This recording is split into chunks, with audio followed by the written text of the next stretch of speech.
with Josh Freese. How long have you two been, I guess, friends and also making music together? When Maynard and I start very, very beginnings of talking about working together, he told me about Josh because I think Josh was playing with Devo on some festival that Tool was on. And when we were talking about drummers, he said, we got to get this wise ass kid. That's amazing. And this little punk rock kid. Josh is like a year or two younger than me, but somehow he was a kid. You know, when you're 27, 2 years is a big deal.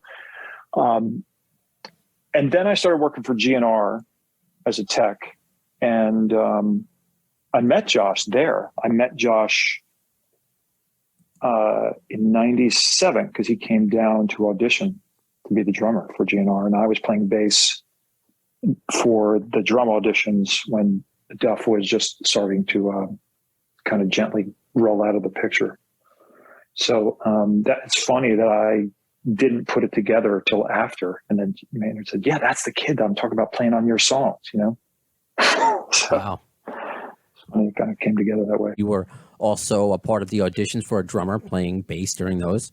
Around the time Duff was leaving.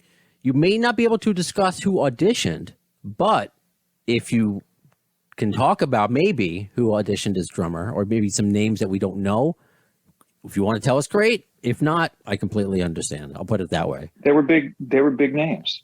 You know, there were some great players. And that just goes to show that there were great players that were impressive and awesome. But the fact that Josh rolled in, I don't know if you know this story. Josh, again, this is the first day I met him, was the day he rolled in for that audition. He was jet setting with some other band, just flew in from London to do this audition.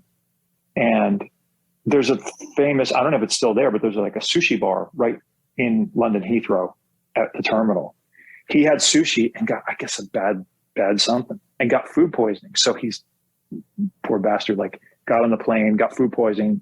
He shows up to the audition quite green and throwing up in the bathroom, and you know, and still killed it. I mean, it was just a pretty, in my mind, and I think in everyone else's, he was a clear choice for who was going to do that, you know, who's going to fill those shoes.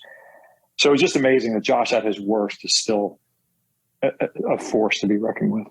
Literally showing Axl his guts. That's my hopefully not showing, but hearing about it. You're right. Yeah.